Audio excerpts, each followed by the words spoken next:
High court కూడా serious అయినట్టుగా తెలుస్తోంది. హైకోర్టు ఒకసారి చూద్దాం హైకోర్టు ఏమంటుంది ఏంటి అని. హైడ్రా తీరుపై హైకోర్టు మరోసారి ఆగ్రహం వ్యక్తం చేసింది. సంగారెడ్డి జిల్లా అమీన్పూర్ మండలం ఐలాపూర్ తాండాలో పేదరిల్లు కూల్చివేతలపై నిప్పులు చెరిగింది. సెలవు రోజుల్లో కూల్చివేతలు చేపట్టడం ఏమిటని, అంతా అత్యవసరంగా కూల్చివేతలు చేపట్టాలని అవసరం ఏమొచ్చిందని నిలదీసింది. నోటీసులు ఇవ్వకుండా బాధితుల గోడు వినకుండా వారిని ఇండ్లను ఏకపక్షంగా ఎలా కూల్చేస్తారంటూ, ఒకవేళ అవి అక్రమ నిర్మాణాలే అయినా కూల్చివేతలకు ముందు నిబంధనలను ఎందుకు పాటించలేదని ప్రశ్నించింది. హైడ్రా చేపట్టే ఎలాంటి చర్యలైనా చట్టాలకి లోబడే ఉండాలని ఎన్నిసార్లు స్పష్టం చేసినా అధికారులకు అర్థం కాదా అని మండిపడింది. బుల్డోజర్ న్యాయంపై సుప్రీంకోర్టు తీర్పు వెలువరించిన తర్వాత కూడా హైడ్రా అధికారులకు కనువిప్పు కలగడం లేదని ధ్వజమెత్తింది. ఐలాపూర్ తాండాలో కూల్చివేతలపై యథాతథ స్థితి కొనసాగించాలని మధ్యంతర ఉత్తర్వులు జారీ చేసింది. శనివారం తెల్లవారుజామున హైడ్రా చేపట్టిన కూల్చివేతలను తక్షణమే అడ్డుకోవాలంటూ ఐలాపూర్ తాండాకు చెందిన గజ్జా రంగారావు సహా 13 మంది దాఖలు చేసిన అత్యవసర హౌస్ మోషన్ పిటిషన్ పై జస్టిస్ విజయసేనారెడ్డి తన ఇంటి వద్దే విచారణ చేపట్టి ఉత్తర్వులు జారీ చేశారు. ఏదైతే చాలా రోజులుగా హైకోర్టు కూడా సీరియస్ అవుతా ఉంది. సెలవు దినం, ఈ సెలవు దినం రోజున ఆ బిల్డింగ్లో ఉన్నటువంటి ప్రజలు కూడా అసలు ఎటువంటి జాబ్స్కి వెళ్లకుండా అదే రోజు ఇంటికాడ ఉంటారు. అటువంటి పరిస్థితిలో మీరు వెళ్ళి పిల్లా జల్లని బయటికి వెళ్ళిపోమంటే ఎక్కడ వెళ్తారు? కనీసం వాళ్ళకి సమయం ఇవ్వాలి కదా. ఎందుకు ఈ సెలవు దినాల్లో అసలు కూల్చేసినటువంటి అధికారం ఈ ప్రభుత్వానికి కావచ్చు, హైడ్రా కమిషనర్కి ఎవరు ఇచ్చారు అంటూ కూడా హైకోర్టు మరోసారి సీరియస్ అయింది.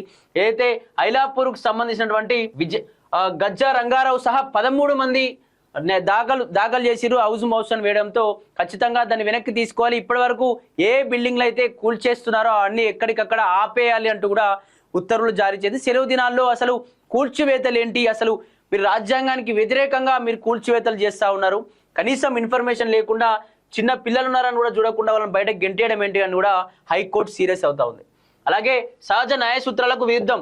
అంతకుముందు పిటిషన్ల తరపున న్యాయవాది రామవరం చంద్రశేఖర్ రెడ్డి వాదనలు వినిపిస్తూ ఐలాపూర్ తాండాలోని 119 సర్వే నెంబర్లో దాదాపు 3500 మంది పేదలు నివసిస్తున్నారని, వారి పూర్వీకులు 1956 నుంచి ఆ భూములను సాగు చేసుకుంటూ అక్కడే గృహాలు నిర్మించుకున్నారని వివరించారు. ప్రస్తుతం ఆ ఇళ్లలో నివసిస్తున్న వారంతా విద్యుత్ బిల్లులు, ఇంటి బిల్లులు చెల్లిస్తున్నారని, అయినప్పటికీ హైడ్రా సిబ్బంది హఠాత్తున పోలీసుల రక్షణతో వచ్చి ఏకపక్షంగా ఇళ్లను కూల్చివేతలు చేపట్టాలని తెలిపారు. ఈ కూల్చివేతలకు ముందు బాధితులకు చట్ట ప్రకారం ఎలాంటి సమాచారం ఇవ్వలేదని పేర్కొంటూ హైడ్రా చర్య రాజ్యాంగంలోని 14, 21, 300A అధికారులతో పాటు సహజ న్యాయ సూత్రాలకు విరుద్ధంగా ఉన్నారని స్పష్టం చేశారు. బుల్డోజర్ క్లేన్లతో హైడ్రా చేపట్టిన కూల్చివేతలు ఫోటోలను, వీడియోలను న్యాయమూర్తికి అందజేశారు. అలా ఐలాపూర్లో తాండాలో నివసిస్తున్న వారంతా నిరక్షరాస్యులై నిరుపేదలు, కూలీలని వివరణ ఇచ్చుకునే అవకాశం కూడా బాధితులకు ఇవ్వకుండా హైడ్రా బలప్రయోగానికి దిగిందని, వారి గోడు వినకుండా తెల్లవారుజామున ఇండ్లను కూల్చేసి రోడ్డున పడేయడం జీవించే హక్కును కాలరాయడమని వివరించారు. దీనిపై హైకోర్టు స్పందిస్తూ ఐలాపూర్ తాండాలో ఉన్న ఇండ్లను కూల్చివేతలకు ముందు బాధితులకు హైడ్రా నోటీసులు జారీ చేయకపోవడాన్ని ప్రాథమికంగా తప్పుపట్టింది. తెల్లవారుజామున 2 గంటలకు హఠాత్తుగా కూల్చివేతలు చేపట్టాల్సినటువంటి అవసరం ఏమొచ్చిందని ప్రశ్నించింది. ఐలాపూర్ తాండాలో ఇండ్ల కూల్చివేతలను తక్షణమే నిలిపివేయాలని, అక్కడ యథాతథ స్థితికి కొనసాగించాలని మధ్యంతర ఉత్తర్వులు జారీ చేసింది. ఇండ్ల కూల్చివేతకు ముందు అధికారులు ఖచ్చితంగా నిబంధనలను పాటించాలని, నోటీసులు ఇవ్వకుండా కూల్చివేతలు చేపట్టరాదని స్పష్టం చేసింది. ఇకపై ఎలాంటి కూల్చివేతలు చేపట్టాలన్నా బాధితులకు ముందే నోటీసులు జారీ చేసి గోడు వినాలని, చట్టపరమైనటువంటి విధానాలు పాటించకుండా హైడ్రా తీసుకునే చర్యలను సెలవు దినాల్లో కూల్చివేతలు చేపట్టరాదని అనుమతించే ప్రసక్తే లేదని తేల్చి చెప్పింది. ఈ మేరకు ప్రతివాదులైనటువంటి హైడ్రాతో పాటు రంగారెడ్డి కలెక్టర్, అమీన్పూర్ తహసీల్దార్, పోలీసులకు నోటీసులు జారీ చేసింది. సమగ్ర వివరాలతో కౌంటర్లు దాఖలు చేయాలని ఆ నోటీసులో పేర్కొంటూ తదుపరి విచారణను వాయిదా వేసింది.